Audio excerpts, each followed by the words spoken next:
황송 예토에 밤이 되니 월색만 고요해 폐허의 소린 회포를 말하여 주노라 라는 노래가 있습니다. 아시죠? 여기서 퀴즈 하나 드리겠습니다. 여기 황송 예토는 어디입니까? 경주입니다. 경주.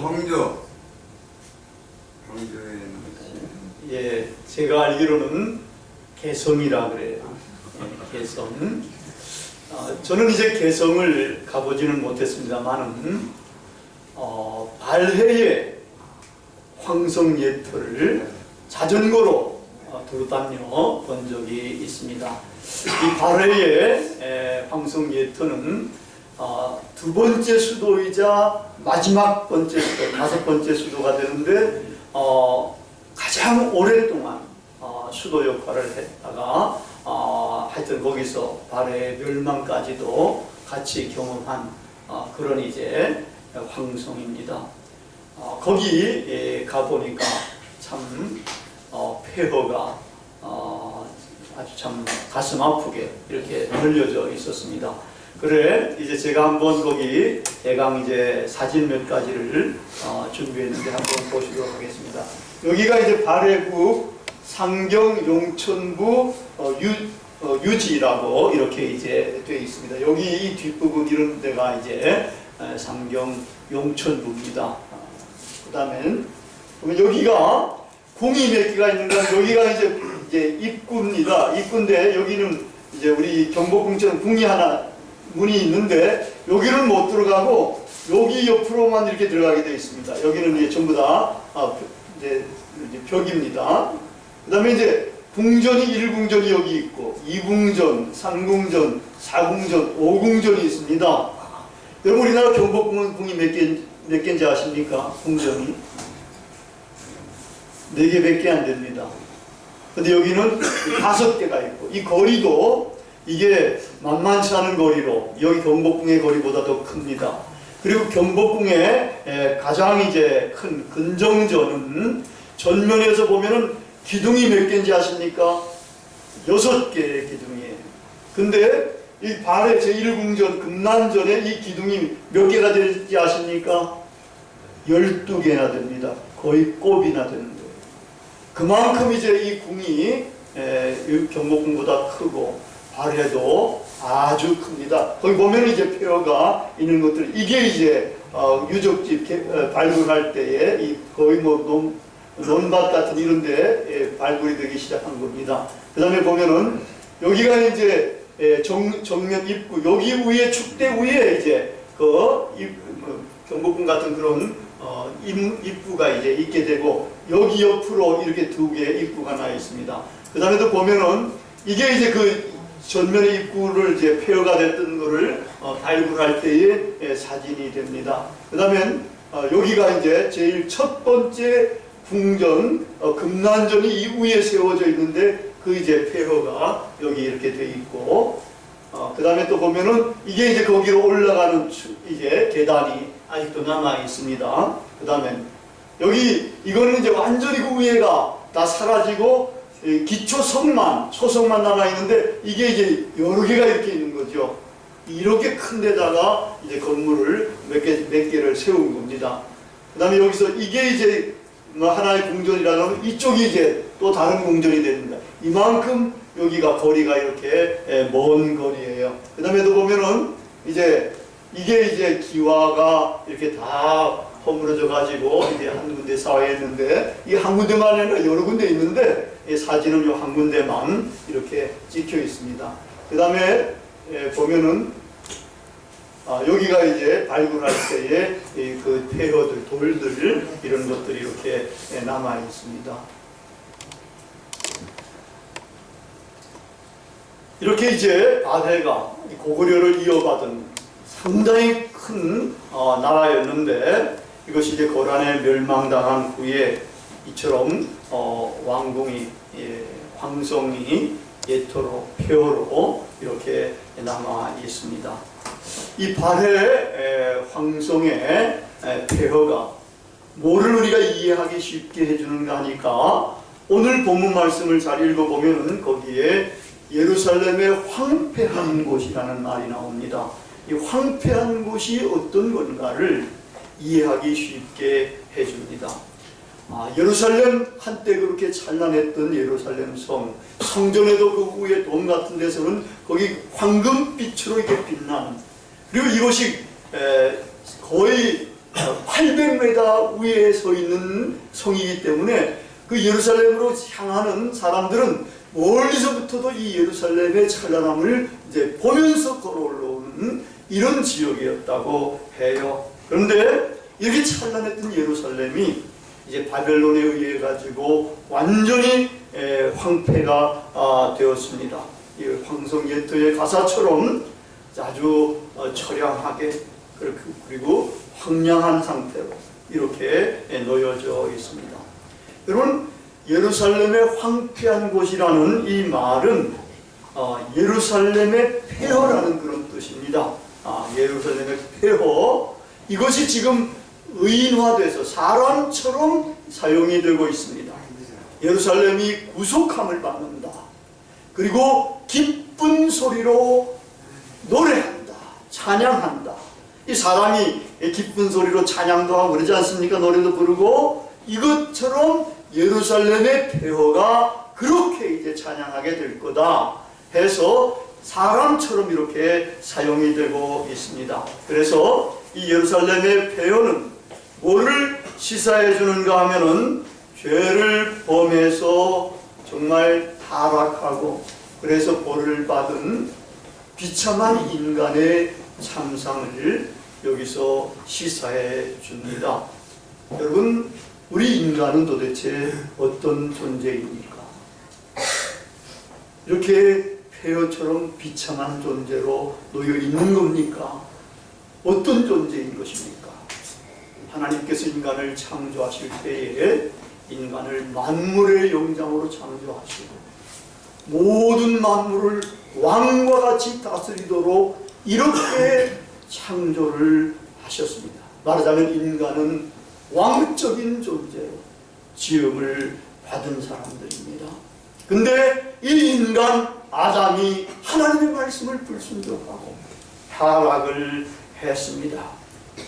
타락한 인간은 이제 죽을 수밖에 없게 되었고 사탄의 영향 하에서 살아갈 수밖에 없습니다. 그래서 그 특징은 불화입니다. 서로 분리가 되는 겁니다. 하나님과 분리가 됐고 인간은 또 자연과 분리가 됐고 인간들끼리 분리가 됐고 나 자신과 분리가 돼서 서로 불화를 일으키게 됩니다. 우리 인간끼리 불화를 보면 나와 너와의 관계의 불화가 이 창세기에 보면 대단하게 나오고 있습니다. 처음에는 정말 한 몸과 같은 부부간의 관계가 이게 찢어지지 않습니까? 자기 책임으로 하는 게 아니라 저 사람이 그랬다고 남편을 지적하고 뭐 부인을 지적하고 이렇게 하면서 찢어지는 겁니다. 그 다음에는 형제간의 관계가 찢어지는 겁니다. 얼마나 형제 우애가 좋게끔 하나님께서 만드셨겠습니까? 근데 이 형제간의 우애가 찢어집니다. 가인이 아벨을 어떻게 합니까? 죽이기까지 하지 않습니까? 그 다음엔 야곱이 에서의 장자권, 축복권을 쟁취하지 않습니까? 이런 식으로 인간과의 관계, 이것이 사회와의 관계성 속에서 점점 더 이런 분리와 불화가 심화가 되는 겁니다. 인간이 이제는 생존 경쟁의 장에 놓여져 있고 형제간에도 이런 식으로까지 나아가는 그런 사람들이 이 사회에 얼마나 많은지 모릅니다. 재벌 기업들 보면은 형제끼리 이게 완전히 이게 법에 고소도 하고 막 이게 싸우기도 하고 그러지 않습니까? 이런 것들이 이렇게 돼간다. 뿐만 아니라 인간이 이제 자연과 불화가 이루어져 가지고서 이제는 자연을 개간하거나 땀을 흘리고 노동하거나 이렇게 하면서 살아갈 수밖에 없게 된 겁니다. 이런 상황 가운데서 설상가상으로 하나님의 백성 선민이라고 하는 이스라엘 백성조차도 하나님의 놀라운 은혜를 받았는데, 그래가지고 약속의 땅 가나안에 들어갔는데, 가나안에 들어가 보니까 거기에 살고 있는 사람들이 신들을 섬기는데, 거기에 적합하게 섬기는 거야. 이야, 그 팔레스틴 땅이 비옥한 곳도 있지만 황량한 곳이 많잖아요. 그러니까 농경신, 이게 이 농업의 신, 다산의 신, 이런 것들을 섬기니까 이게 신인갑다 해가지고 이스라엘 백성들도 그 신을 그렇게 섬기게 되고 우상을 섬기게 그렇게 된 것입니다. 하나님께서 거듭거듭 돌아오라고 말씀하셨는데도 불구하고 하나님의 말씀을 불순종해가지고 이스라엘 백성들은 결국은 망하게 됩니다. 이방 민족에게 끌려가서 그들의 지배와 억압 속에서 고역을 행하면서 정말 힘든 삶을 살아가게 된 겁니다. 예루살렘의 폐허와 다름이 없는 그러한 삶을 살아간 것입니다. 하나님을 떠난 인간, 하나님의 말씀을 불순종한 인간은 그런 운명을 갖습니다. 근데 놀라운 것은 이러한 폐허가 이제는 구속함을 받게 된다는 겁니다. 구속함을 받아가지고 정말 새로운 예루살렘의 영화를 다시 한번 누릴 수 있게 그렇게 해 준다는 겁니다. 여러분, 타락한 인간, 죄를 범해서 어둠과 죄악과 사망의 그늘 가운데 있는 자들에게 무엇이 비쳤습니까? 빛이 비추지 않았습니까? 그것처럼 폐허와 같은 우리 예루살렘에 살던 사람들, 이스라엘 백성들, 또 우리를 시사해 주는데 이러한 사람들에게도 이제는 빛이 비치고 놀라운 복음이 들린 것입니다. 이 오늘 보니까 좋은 소식을 전하며 평화를 공포하며 복된 좋은 소식을 전하는 사람들이 있다는 말이 나오고 있습니다. 아마 여기 성경에 보면은 가장 처음으로 이 좋은 소식, 복된 소식, 복음, 이런 말이 사용이 된 것입니다. 그게 뭡니까? 가장 좋은 소식, 가장 복된 소식, 뭡니까? 오늘 읽은 본문 말씀에 보면 내 하나님이 통치하신다. 내 하나님이 이제는 너를 통치하신다. 내가 떠나고 그랬지만 이제 돌이켜와서 너를 이제는 하나님이 다스려 주시겠다는 겁니다. 여러분, 내 하나님이 통치하신다는 말은 내 하나님이 왕이 되셨다라는 이런 표현입니다. 내 하나님이 왕이 되셨다. 내 하나님이 이제 왕으로 통치하기를 시작하셨다라는 말입니다. 하나님을 떠난 사람들, 이제는 하나님을 버리고 죄를 범해가지고 그 벌을 다 받았습니다. 이제 받아가지고 그 기간이 끝나서 이제는 하나님께서 다시 한번 왕으로 이들을 다스리기 시작하시겠다는 겁니다. 여러분, 하나님이 왕으로 다스리시면 뭐가 좋습니까? 과연 좋은 게 있겠습니까? 여러분, 대통령이 다스리면 좋아요? 우리는 희망을 가지고 뽑아놓지만 이상하게도 우리나라 대통령들은 전부 다 등장할 때는 화려하게 등장했지만 나갈 때는 처참하게 나가는 이런 식으로 되지 않습니까? 근데 이러한 인간들과는 달리 하나님이 왕으로 통치하실 때는 너무나 좋은 것입니다. 좋은 하나님께서 완벽하게 통치를 하십니다. 완전하게 통치를 하십니다. 이제는 어둠과 사망과 예속과 참상의 폐허는 사라지게 되고 생명과 빛과 자유와 평등과 평화가 이루어집니다. 왕이신 하나님께서 우리의 눈에서 모든 눈물을 씻겨 주십니다. 다시는 억압받는 일이나 억울함을 당하는 일이나 인권의 침해를 받는 일이나 이런 모든 불완전한 일들이 사라지게 됩니다. 강한 자와 약한 자가 어울려져서 정말 평화의 동산이 이루어집니다. 정의가 구현이 되고 무전유죄, 유전무죄의 차별과 불의가 사라지게 됩니다. 하나님을 아는 지혜가 물이 바다를 덮은 것 같이 충만하게 됩니다. 세상에 수많은 왕들이 왔다가 갔습니다. 그들의 통치는 인간적이고 불완전합니다.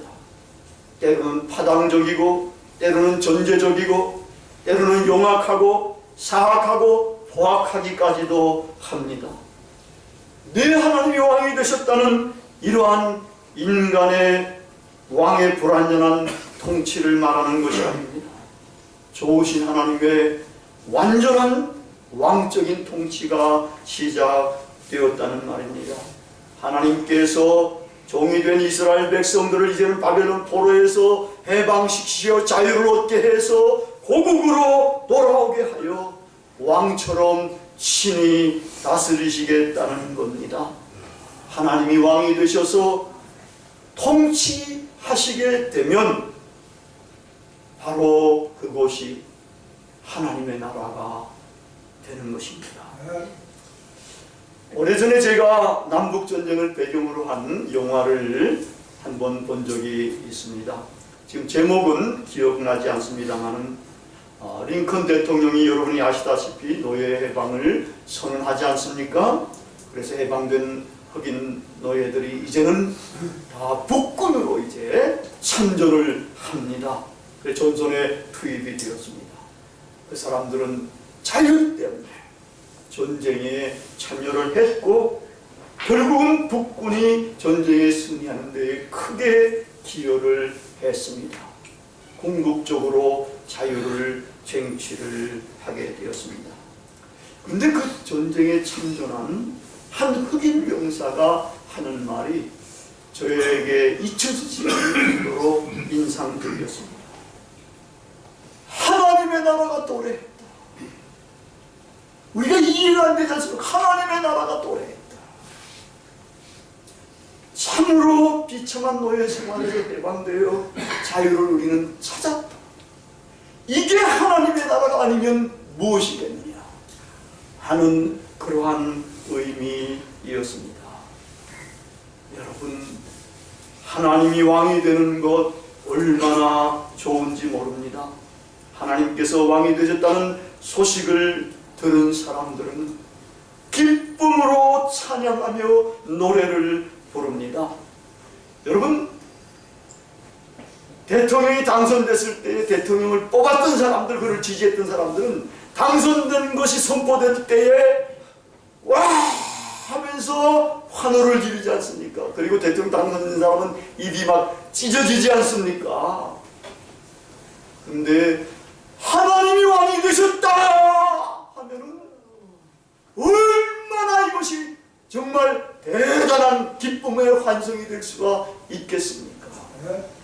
이 인간 대통령이 대통령이 당선돼 가지고 환호하며 기뻐하는 것 그 이상의 환호성이 울려 퍼지게 되는 겁니다.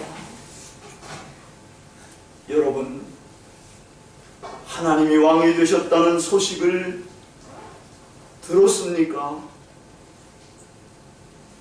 하나님의 등극을 기쁨으로 환호하며 그렇게 노래하며 찬양을 했습니까? 저는 여러분들이 그러한 경험들을 어느 정도 다 하기를 원합니다. 아멘 하는 사람이 딱 한 분밖에 없네요. 예, 그래요. 하나님이 왕이 되셨다.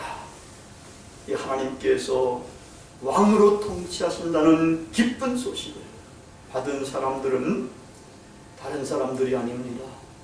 예수 그리스도를 통해서 땅끝까지 이른 하나님의 구원을 맛본 사람들이라고 할 수가 있는 겁니다.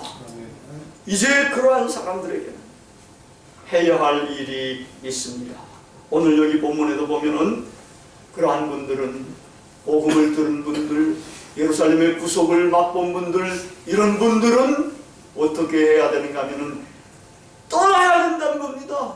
너희는 떠날지어다 떠날지어다 거기서 나오고 부정한 것을 만지지 말지어다.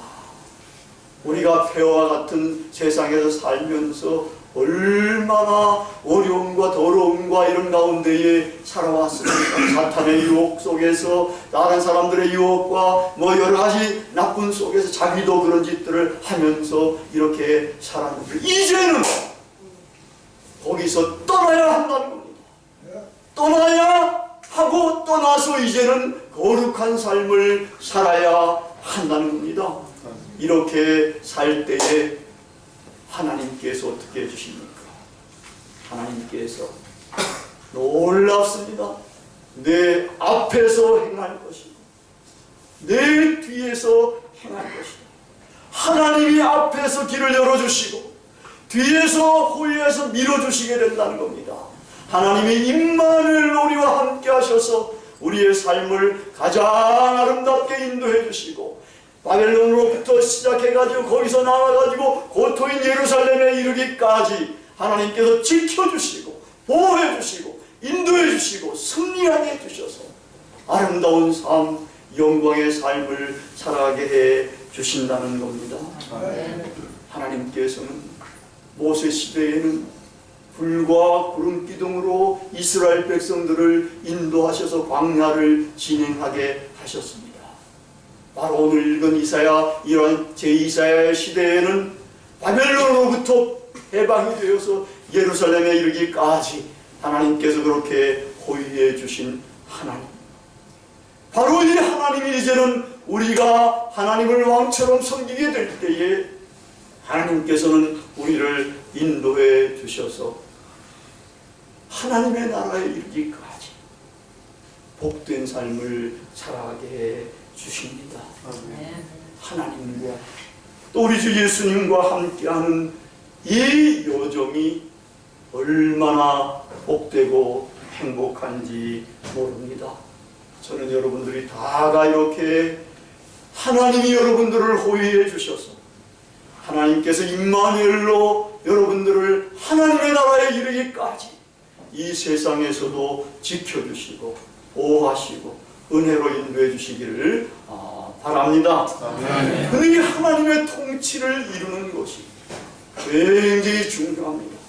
하나님의 통치는 하나님이 왕으로 다스리지만 이것은 나로부터 이루어져야 합니다. 내 안에 이루어져야 합니다. 이제 하나님은 사실 그렇게 강압적으로 폭군식으로 통치를 이루어가지 않습니다. 우리에게 자유를 다 주셨습니다. 네 멋대로 해봐라.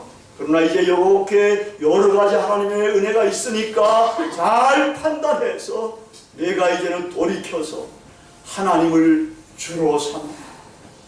여러분 마음속에 이제는 지금까지는 내가 주로서 내 멋대로 내 뜻대로 내가 하고 싶은 대로 살았지만 이제는 돌이켜서 하나님에게로 돌이켜서 하나님의 뜻대로 하나님의 말씀에 따라서 하나님을 주로 섬기면서 그렇게 살아가야 하나님의 통치가 이루어지게 되는 겁니다.